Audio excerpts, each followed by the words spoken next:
Roll call, Public Works Committee meeting, May 17th. Mr. Wolverton? Here. Mrs. Gear? Here. Mr. Sims? Here. Mrs. Nelms? Here. And Mr. Hart? Here. All present. All present, all right. Can I have a motion to dispense the reading and approval of the minutes? So moved. Second.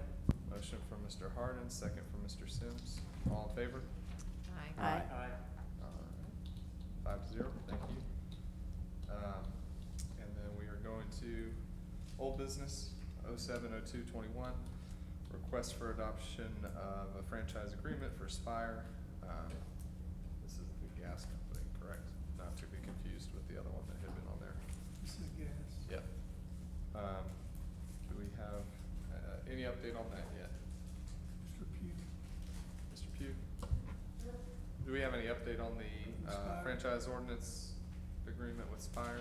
One I sent you a couple weeks ago. All right. We'll carry that over. And 01-02-20, request for updates on Green Springs revitalization, Berkeley Squires. I did want to give a shout out to Dunn, because there's a shortage of concrete, and they have been moving along very well on this thing. So the sub they have working on it is doing an excellent job.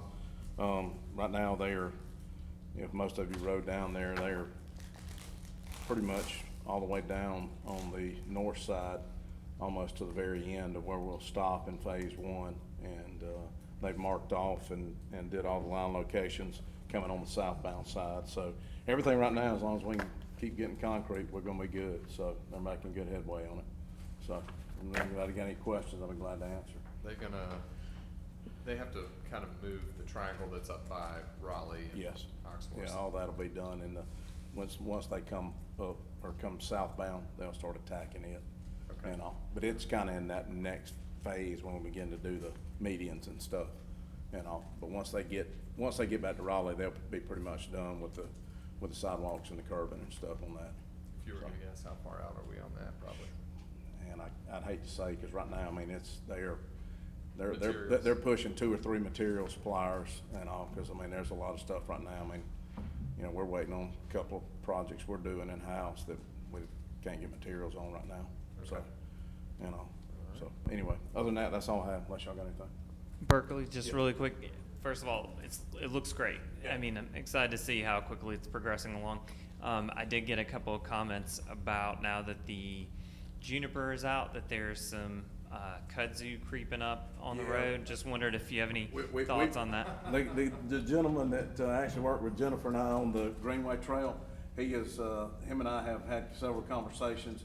I want him to get through with everything in there, so he doesn't have any liability, and he's gonna come in and spray.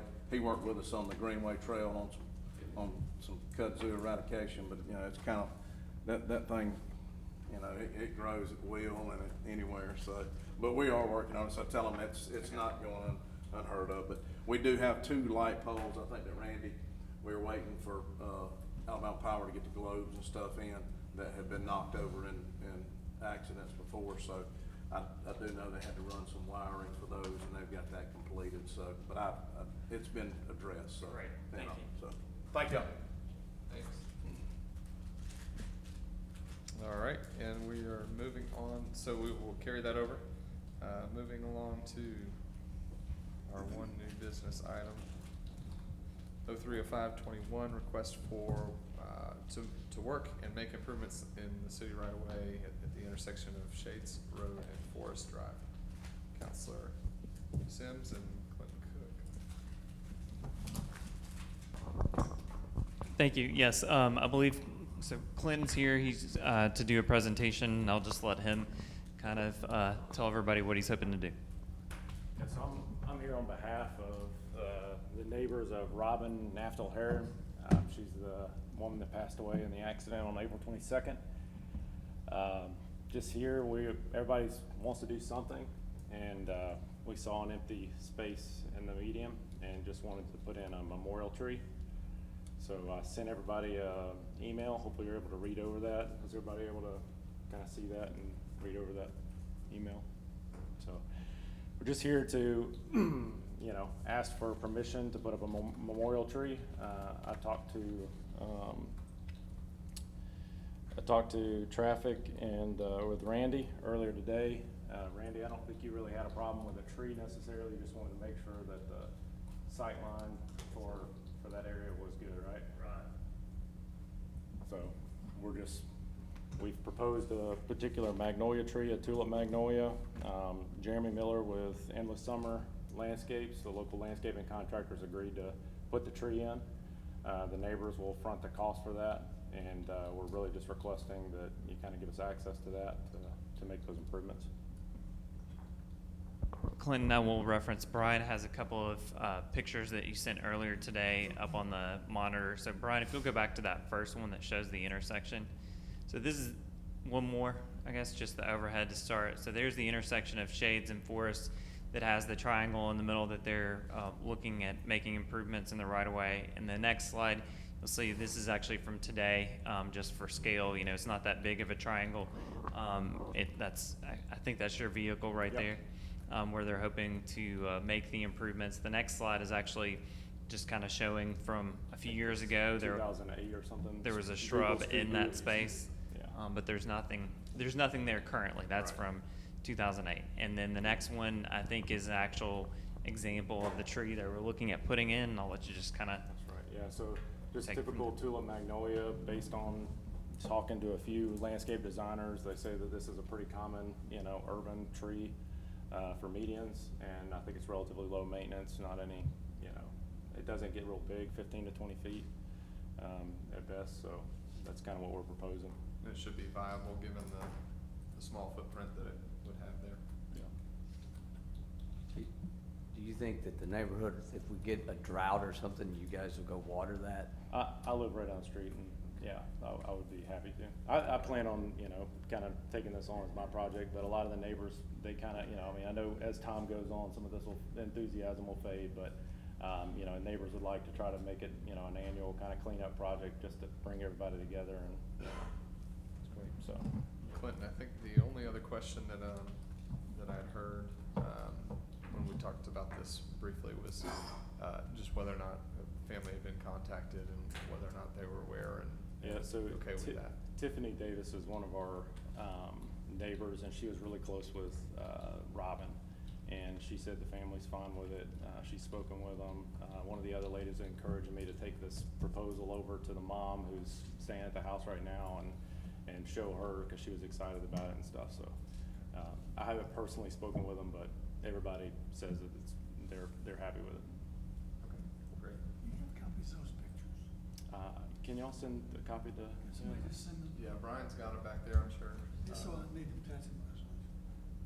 Sure. I have a question. Sure, Mr. Jones? You're not looking to put like any kind of marker? So, yeah, that is part of, and I probably should have mentioned that.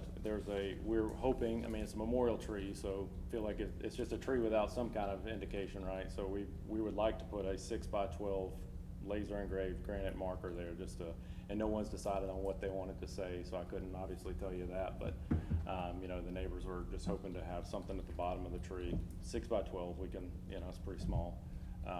Probably won't even be noticeable from a car, but if you were to walk up to it, you could say, oh, you know. Yeah, I don't know how if we can position it so that people on the sidewalk can see it. Sometimes our experience has been if it's too small, you got people driving by and they slam on the brakes to see it. Mhm. That causes a traffic concern for me. Okay. But if it can just be viewed by pedestrians, I mean, I think that's the intent. But With it being in the triangle in the middle, you know, I don't know how wide the road is, it's gonna be, I mean, we can look into that certainly, but I think we were all kind of just under the impression that maybe discreet was better, you know? Yep. And for people in the neighborhood who know about it can go up there and see it, and, you know, I mean, I think that was our thought, but happy to entertain Okay. whatever. thank you.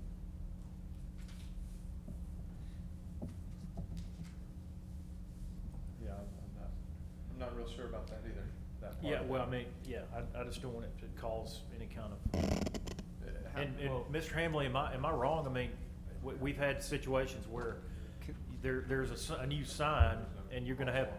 No. It's just a suggestion. I don't know if this is a good suggestion or a bad suggestion. Could you just make it flush with the ground? Yeah, I mean, that's fine, something. That would Yeah. be, yeah, that one was raised up. I mean, if you're talking about a piece of granite, Yeah, just that- make that's- it. If you put a piece of concrete down and you have a little granite piece. So that anyone that comes up to the tree will see it, yeah, but it's.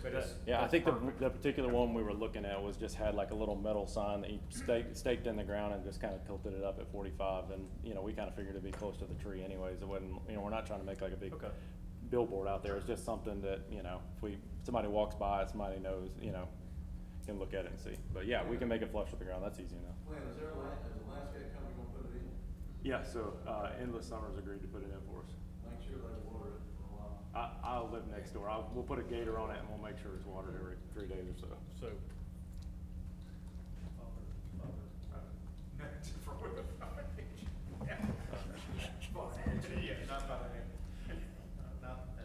Do we have, any other questions or thoughts on this item? Anyone care to make a motion? I'll make a motion that we insert that tree in that triangle and do a marker that is traffic friendly and in agreement with the family's wishes. Mr. Kendrick? And Clinton will water it. Can we be specific about what right of way or work we're allowing, I guess, to specify, Ms. What the pictures Nelms? would do. Okay. But typically, there's an indemnification agreement. I don't see that. Yeah, I thought about that a little while ago, that. I can just do a resolution without an indemnification, giving them permission to do the work. But I'm not sure who would be indemnified. So I mean, the resolution, The contract. Would it be the contractor? Yeah, the Well, landscape company? is he gonna do it forever? Yeah, I'm not gonna sign I wouldn't sign it. open-ended indemnification. Just out of curiosity, is that something where maybe long-term, for example, what, the triangles that like the HEC sponsors, could there be some coordination there? Would that be beneficial to where, you know, if necessary, the, you know, environmental commission, you know, just That wouldn't puts it? be beneficial because we're indemnifying ourselves. Like HEC's Yeah. just us. Oh, sorry, I guess I didn't mean the agreement, I just meant for backup, for Oh, sure. long-term maintenance. For maintenance. Yeah. Sure, we can talk to them about that.